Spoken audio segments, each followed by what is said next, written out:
Good morning, guys. Left San Diego on my birthday, June 6th, and started my journey north. Went through Vegas and just got shy of Utah before I decided to pull over and find a spot to set up camp. This is the campsite. So this moves us into June 7th, D-Day +1. Got back on the road and continued my journey north.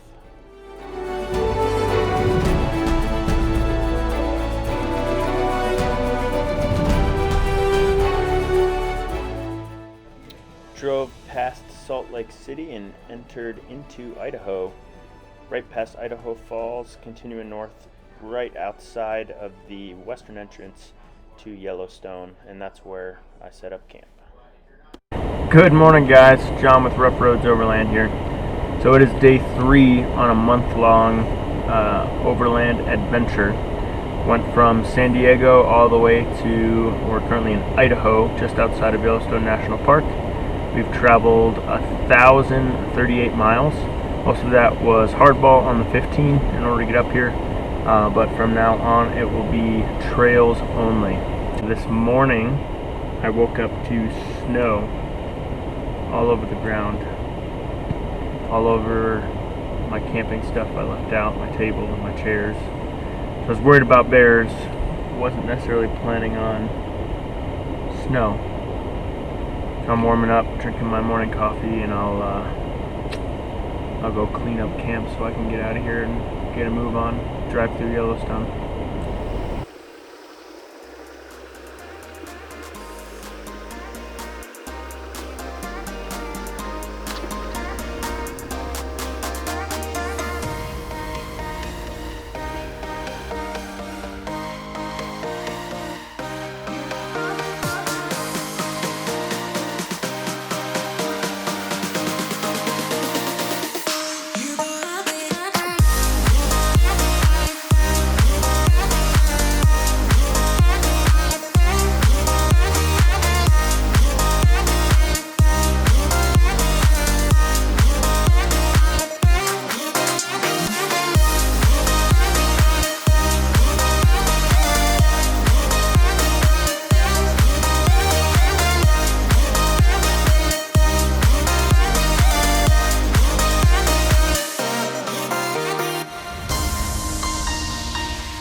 Alright, so this is day 4.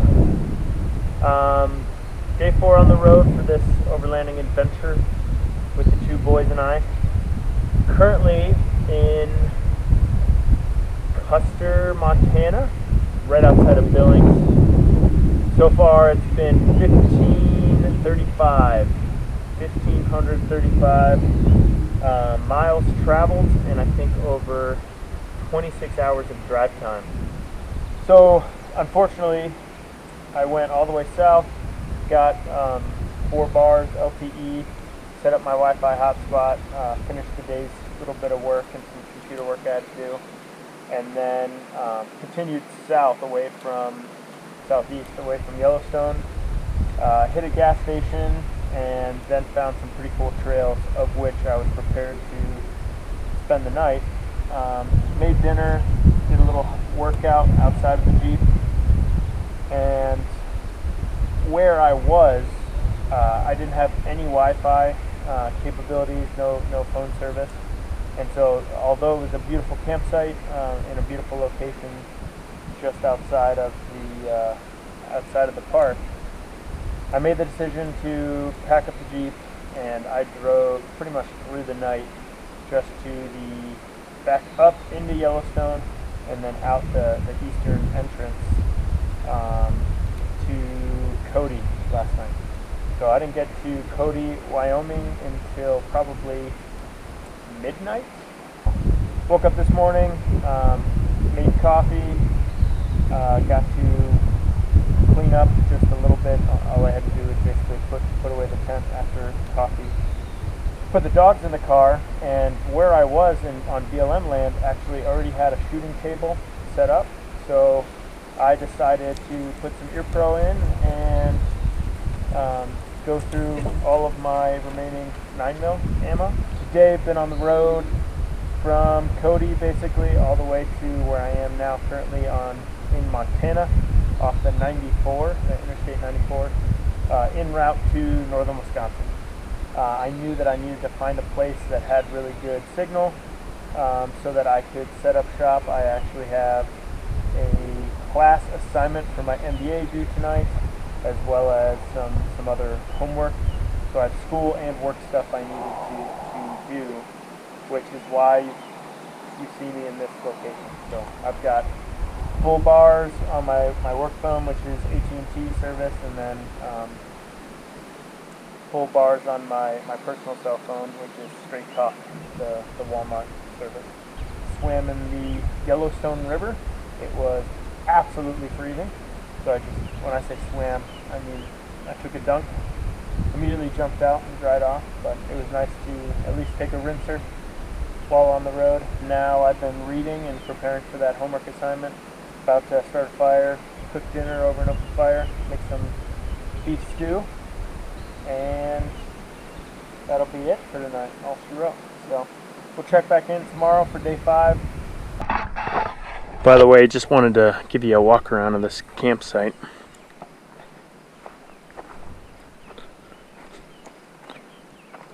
You can see the Yellowstone River flows right through here.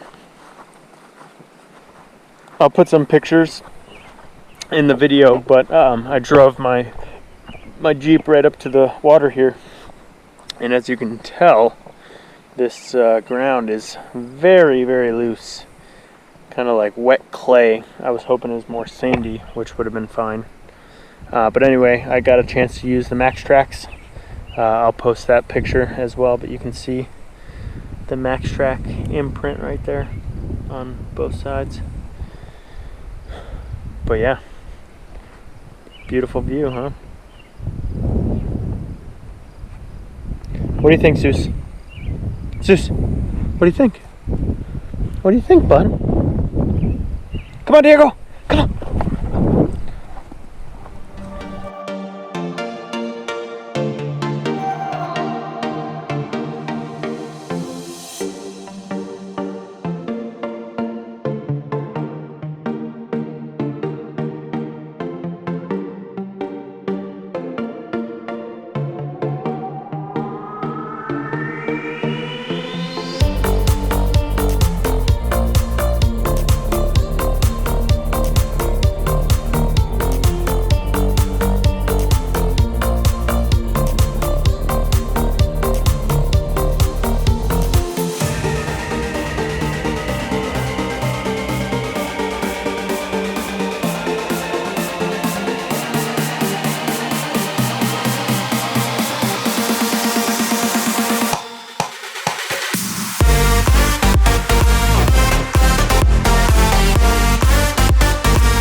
day 5 and 6, lumping these two together.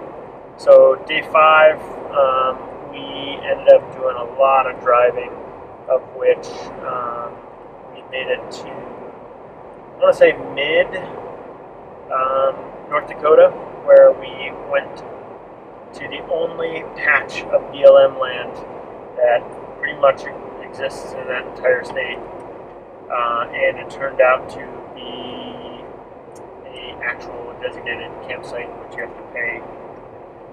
And there were some other people there, so needless to say, the dogs didn't get to have the fun that they usually would, running around and exploring and that kind of stuff. And was able to stop at a grocery store in North Dakota, where I found El Yucateco hot sauce, my favorite hot sauce in the land. King of flavor since 1968. That made the beef stew much better. Day 6, so today, woke up from that North Dakota recreational area, BLM land, and I've been driving all day. I pulled over a couple of times to take some work meetings and actually get on my computer to look at some work SOPs and whatnot, but driving all day. We're currently at 2,210 miles in Minnesota, heading to as far north as you can get in Minnesota, called International Falls. No idea where I'm going to camp now, or between now and there, but that's the whole point of this adventure. Overall, awesome experience. Almost had a full week here living out of the Jeep. So once COVID hit, work went remote. My MBA program that I'm currently in went full remote, so I thought it was a perfect opportunity to get in the Jeep and go see some stuff I've never seen before. Day 6, 2,215 miles. We'll see you tomorrow morning.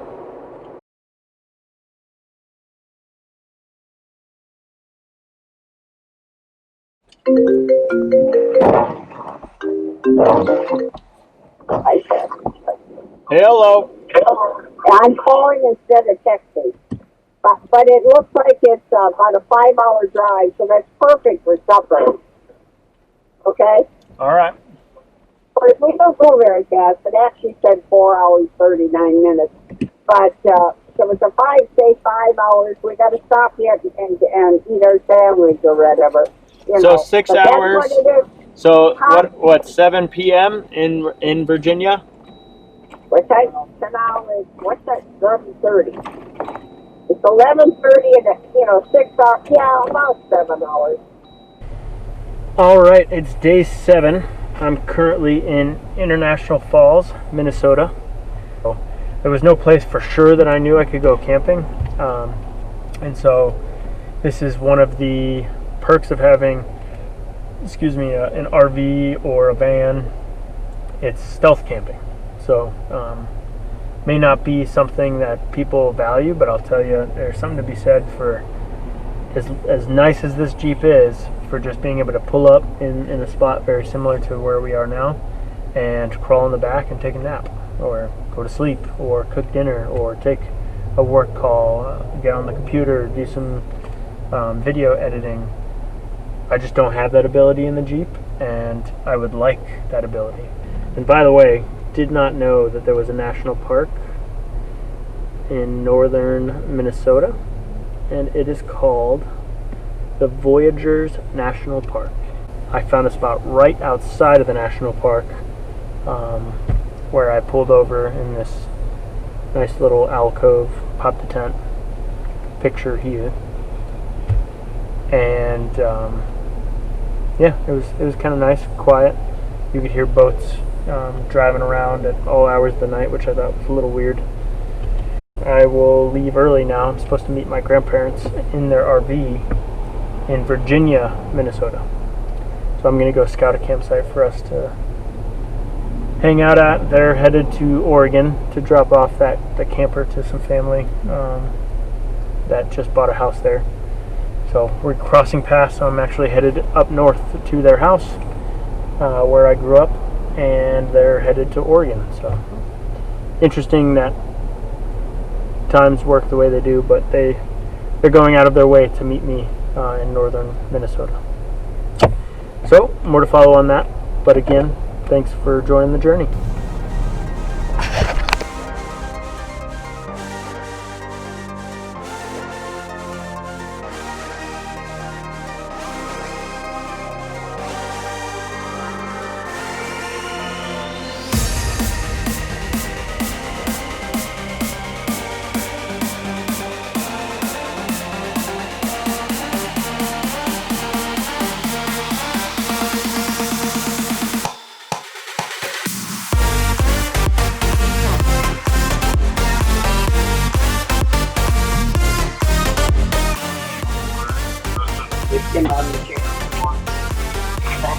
Come on, come on. You can come. Come on. Should have got using the big booty and staying on the chicken. Yeah. That would have been awesome. No, look at you. The chicken not turn out delicious. It's delicious. With the marinating and the... You're cooking on 10 slices. No matter what you put on it, it's going to be delicious. The monthly financial reports. Is there any discussion?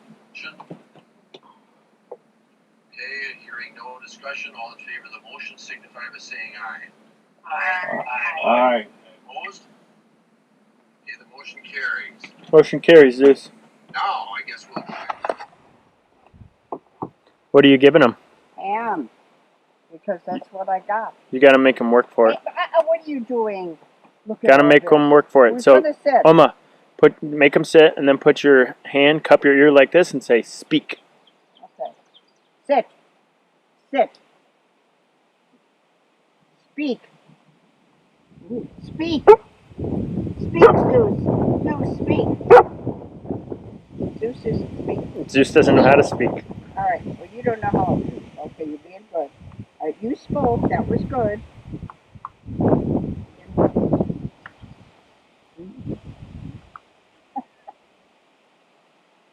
Now make Huh? make Diego give you his paws, and then lay down. Wait, I gotta give this. Okay, you're being good. Nice. Diego, give me your paw. Give me your paw. Thank you. What else? His other paw. Give me your other paw. No, other paw. Thank you. You want to give me your paw? Thank you. Can I have your other paw? Other paw?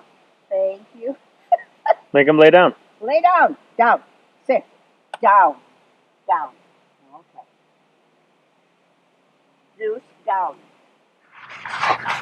Good morning, everybody. Day 8. So I left last Saturday, counting that day as a day. So today is day 8 on the road. I linked up with my grandparents, who happen to have just hit the road with their RV right there in Virginia, Minnesota, where my grandfather candidly told me apparently my great-grandmother is from Virginia, Minnesota. So we met there, drove around for a little bit looking for a campsite, arbitrarily picked a lake in some national forest land, and this is our campsite.